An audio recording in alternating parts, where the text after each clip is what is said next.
అందరికీ నమస్కారం. జూలై 24 ఆషాఢ అమావాస్య. ఇంటికి గుమ్మడికాయ కడితే ఇల్లంతా కనక వర్షమే. ముందుగా వీడియోకి లైక్ కొట్టి ఛానల్ని సబ్స్క్రైబ్ చేసుకొని కామెంట్ బాక్స్లో చేసిరమని కామెంట్ చేయండి. జూలై 24 గురువారం నాడు ఆషాఢ అమావాస్య ఏర్పడింది. దీన్నే చుక్కల అమావాస్య అని కూడా అంటారు. అత్యంత శక్తివంతమైన ఆషాఢ అమావాస్య రోజున కొన్ని శక్తివంతమైన పరిహారాలను పాటిస్తే ఈ సంవత్సరం అంతా మీ కుటుంబంపై లక్ష్మీ కటాక్షం సిద్ధిస్తుంది. ఈ నెలలో వచ్చిన ఆషాఢ అమావాస్య గురు పుష్యమి యోగంతో ఏర్పడింది. పుష్యమి నక్షత్రంలో అమావాస్య రావడం చాలా విశేషం. కాబట్టి ఈ సంవత్సరం మొత్తం ధనానికి ఎలాంటి లోటు లేకుండా మీ కుటుంబంలో సుఖ సంతోషాలు ఏర్పడాలంటే ఈ ఆషాఢ అమావాస్య రోజున అలాగే పుష్యమి నక్షత్రం నాడు ఎలాంటి పరిహారాలు పాటించాలో ఈ వీడియోలో తెలుసుకుందాం. ముందుగా ఈ వీడియోకి లైక్ కొట్టి మా ఛానల్ని సబ్స్క్రైబ్ చేసుకొని కామెంట్ బాక్స్లో చేసిరామని తప్పకుండా కామెంట్ చేయండి. వీడియోని ఎక్కడ స్కిప్ చేయకుండా పూర్తిగా చూడండి. ఈ ఆషాఢ అమావాస్య అంటే లక్ష్మీదేవికి అలాగే గౌరీదేవికి ఎంతో ఇష్టమైన అమావాస్య. కాబట్టి ఈ ఆషాఢ అమావాస్య రోజున పెళ్ళైన ఆడవాళ్ళు తప్పనిసరిగా ఇంట్లో గౌరీదేవిని పూజించాలి. ఈ అమావాస్య రోజున గౌరీదేవిని పూజిస్తే ఆడవారి సౌభాగ్యం వర్ధిల్లుతుంది. అలాగే మీ భర్త కూడా ఆదాయం పెరుగుతుంది. కాబట్టి ఈ ఆషాఢ అమావాస్య రోజున ఆడవాళ్ళు ఉదయాన్నే నిద్రలేచి ఇల్లంతా శుభ్రం చేసుకొని ఇంట్లో దీపారాధన చేసుకోవాలి. అలాగే పసుపుతో ఒక చిన్న గౌరీదేవిని తయారు చేసి 2 తమలపాకుల పైన గౌరీదేవిని ప్రతిష్ఠించి పూలతో గౌరీదేవిని పూజించాలి. ఇక పూజలో గౌరీదేవికి నైవేద్యంగా బెల్లం ముక్కను నైవేద్యంగా సమర్పించి ఓం శ్రీ గౌరీదేవియే నమః అనే మంత్రాన్ని 21 సార్లు చదవండి. ఈ విధంగా గౌరీదేవిని పూజించిన వారికి సంవత్సరం అంతా అదృష్టం, ఐశ్వర్యం కలిసి వస్తుంది. విశేషంగా ఈ ఆషాఢ అమావాస్య రోజున ఇంటి ముందు గుమ్మడికాయ కట్టుకోవాలి. ఈ అమావాస్య రోజున గుమ్మడికాయ కడితే మీ కుటుంబానికి చాలా మంచి జరుగుతుంది.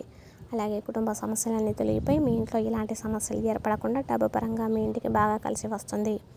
కాబట్టి ఈ ఆషాఢ అమావాస్య రోజున ఒక గుమ్మడికాయను తెచ్చుకొని ఆ గుమ్మడికాయకు పసుపు రాసి కుంకుమ బొట్లు పెట్టి మీ ఇంటి గుమ్మానికి వేలాడదీసి గుమ్మడికాయకు ధూపాన్ని వేయండి. దిష్టి గుమ్మడికాయను తప్పకుండా తొడిమ ఉండాలి. ఇంటి ముందు దిష్టి గుమ్మడికాయ కట్టలేని వారు కలబంద మొక్కను కానీ పూజించిన నిమ్మకాయలను కానీ కట్టుకోండి. అదేవిధంగా ఈ ఆషాఢ అమావాస్య రోజున మీ ఇంటికి ఉప్పుతో దిష్టి తీసుకోండి. మీ ఇంటి యజమానికి ఇంటి గుమ్మం ముందు నిలబడి రాళ్ళుప్పుతో ఇంటికి దిష్టి తీయాలి. భయంకరమైన నరఘోష సమస్యలు అలాగే ఎదురింటి వారి చెడు దృష్టి తొలగిపోయి మీ ఇంట్లోకి డబ్బు రావడం ప్రారంభమవుతుంది. గురు పుష్యమి యోగంతో కలిసి వచ్చిన అమావాస్య నాడు ప్రతి ఒక్కరు తప్పనిసరిగా పసుపు రంగు వస్త్రాలను ధరించండి.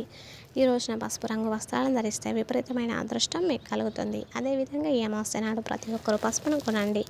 గురు పుష్యమి నక్షత్రంలో పసుపు కొంటే మీ ఇంటికి విపరీతమైన ధనయోగం కలిసి వస్తుంది. మీ ఇంటి ధన ప్రవాహం పెరిగి మీ ఇల్లంతా సిరి సంపదలతో నిండిపోతుంది. విపరీతమైన అప్పుల సమస్యలతో బాధపడేవారు ఈ అమావాస్య రోజున వేప చెట్టును నాటండి. నెలగా తిరగకుండానే ఏదో ఒక విధంగా మీ అప్పులని వెంటనే తీరిపోయి ఇక అమావాస్య రోజున ఇంట్లో ఉన్న చిన్న చిన్న పిల్లలకు తప్పనిసరిగా దిష్టి తీయాలి. చిన్న పిల్లలపైన ఎక్కువగా దిష్టి ప్రభావం అనేది ఉంటుంది. కాబట్టి ఈ ఆషాఢ అమావాస్య రోజున మీ ఇంట్లో ఉన్న చిన్న చిన్న పిల్లలకు ఆవాలతో దిష్టి తీయండి. భయంకరమైన నిర్దిష్ట దోషాలు తొలగిపోతాయి. అలాగే మన తాంత్రిక గ్రంథాల్లో ఎన్నో అద్భుతమైన పరిహారాలను వివరించారు.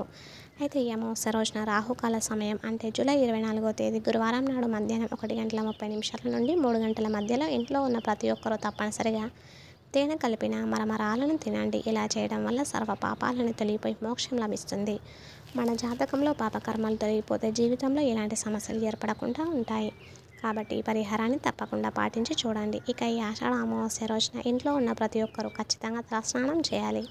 లేదంటే మిమ్మల్ని దురదృష్టం వెంటాడు. అదేవిధంగా ఈ అమావాస్య నాడు తలకు నూనె రాయకూడదు. ప్రతి ఒక్కరికి ఎన్నో కోరికలు ఉంటూనే ఉంటాయి. కోరిన కోరికలని వెంటనే నెరవేరాలంటే ఈ ఆషాఢ అమావాస్య రోజున నల్ల చీమలు కనిపిస్తే ఆ నల్ల చీమలకు ఆహారంగా పంచదారను వేయండి. మీరు కోరిన కోరికలన్నీ వెంటనే తక్షణమే నెరవేరుతాయి. 100కి 100% జరుగుతాయి. ఇక ప్రస్తుతం రోజుల్లో చాలామంది కాళ్ళకు నల్లదారాన్ని కట్టుకుంటున్నారు. అయితే ఈ అమావాస్య రోజున ఇంట్లో ఉన్న ప్రతి ఒక్కరు ఖచ్చితంగా కాలికి నల్లదారాన్ని కట్టుకోవాలి. అమావాస్య రోజున నల్లదారం కట్టుకుంటే ఎలాంటి దుష్ట శక్తులు ఆవహించకుండా నరదిష్టి సమస్యలన్నీ వదిలిపోతాయి. ఆడవాళ్ళు ఎడమ కాలికి నల్లదారాన్ని కట్టుకోవాలి. అదేవిధంగా మగవాళ్ళు అయితే కుడి కాలికి నల్లదారాన్ని కట్టుకోవాలి. ఈ ఆషాఢ అమావాస్య రోజున లక్ష్మీదేవిని మీ ఇంట్లోకి ఆహ్వానించాలంటే సాయంత్రం స్నానం చేసి మీ ఇంటి ప్రధాన ద్వారం ముందు నువ్వుల నూనెతో 2 దీపాలను వెలిగించండి. ఇక మీ ఇంట్లోకి అష్టలక్ష్ములు అడుగు పెడతారు. తద్వారా మీ కుటుంబం మొత్తానికి సిరి సంపదలు కలుగుతాయి. అదేవిధంగా ఈ ఆషాఢ అమావాస్య నాడు మీ బీరువా తలుపులను శుభ్రంగా తుడిచి మీ బీరువా పైన స్వస్తిక్ గుర్తును వేసి మీ బీరువాలో ఒక ఎర్రటి వస్త్రాన్ని పెట్టుకోండి. అమావాస్య రోజున ఈ పరిహారం చేస్తే మీ ఇంట్లో లక్ష్మీదేవి స్థిర నివాసం ఉంటుంది.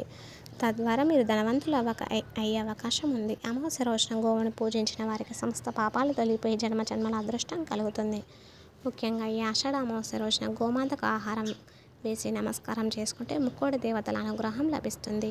అదేవిధంగా ఈ అమావాస్య రోజున తప్పనిసరిగా ఇల్లంతా శుభ్రం చేసుకుని ఇంట్లో పసుపు నీళ్ళు చల్లుకోవాలి. ఇలా చేయడం వల్ల మీ ఇంట్లో ఉన్నటువంటి నెగిటివ్ ఎనర్జీ మొత్తం పూర్తిగా తొలగిపోతుంది. అమావాస్య రోజున పసిపిల్లలను బయటకు తీసుకురాకూడదు. అలాగే దూర ప్రయాణాలు చేయకూడదు. ఈ రోజున ఎలాంటి శుభకార్యాలు చేయకూడదు. అలాగే కొత్త వస్త్రాలను ధరించకూడదు. ముఖ్యంగా నలుపు రంగు వస్త్రాలను ఈరోజు ధరించకూడదు. అమావాస్య రోజున కొత్త వస్తువులు కొనకూడదు. విపరీతమైన డబ్బు సమస్యలతో బాధపడేవారు ఈ అమావాస్య రోజున గాయత్రి మంత్రాన్ని చదవండి. నెల తిరగకుండానే ఆర్థిక సమస్యలను తీరిపోయి మీ ఇంటి ఆదాయం బాగా పెరుగుతుంది. అమావాస్య రోజున సూర్యుడు అస్తమించిన తర్వాత అంటే సాయంత్రం 6 దాటిన తర్వాతే నూనె కొనకూడదు. అమావాస్య అంటేనే పితృదేవతలకు అంకితం. పితృదేవతల ఆశీర్వాదం మన కుటుంబంపై ఉంటే మన కుటుంబంలో ఎలాంటి సమస్యలు ఏర్పడకుండా తరతరాలకు తరగని ఐశ్వర్యం లభిస్తుంది. కాబట్టి ఈ ఆషాఢ అమావాస్య రోజున మీ పితృదేవతలకు తర్పణం ఇవ్వండి. లేదా మీ పూర్వీకుల పేరు మీద అన్నదానం చేయండి. ఇలా చేయడం వల్ల చనిపోయిన పూర్వీకులు 1000 సంవత్సరాల పాటు ఉన్నత నివసిస్తారట. కాబట్టి 1000 సంవత్సరాల పాటు మీ పూర్వీకులు మీ వంశాన్ని రక్షిస్తూ ఉంటారు. మీ అమావాస్య రోజున ఏది చేసినా చేయకపోయినా బ్రాహ్మణులకు స్వయం పాకం దానం చేయండి. మీ కుటుంబంలో ఎలాంటి సమస్యలు ఏర్పడకుండా ఉంటాయి. అమావాస్య రోజున ఇలాంటి చిన్న చిన్న నియమాలను పాటిస్తే సంపూర్ణ లక్ష్మీ కటాక్షం పొందవచ్చు. వీడియో నచ్చితే ఖచ్చితంగా లైక్ చేసి మీ ఫ్రెండ్స్ అండ్ ఫ్యామిలీ మెంబర్స్కి వీడియోని షేర్ చేయండి. అలాగే మన ఛానల్ సబ్స్క్రైబ్ చేసుకొని కామెంట్ బాక్స్లో చేసేయమని తప్పకుండా కామెంట్ చేయండి.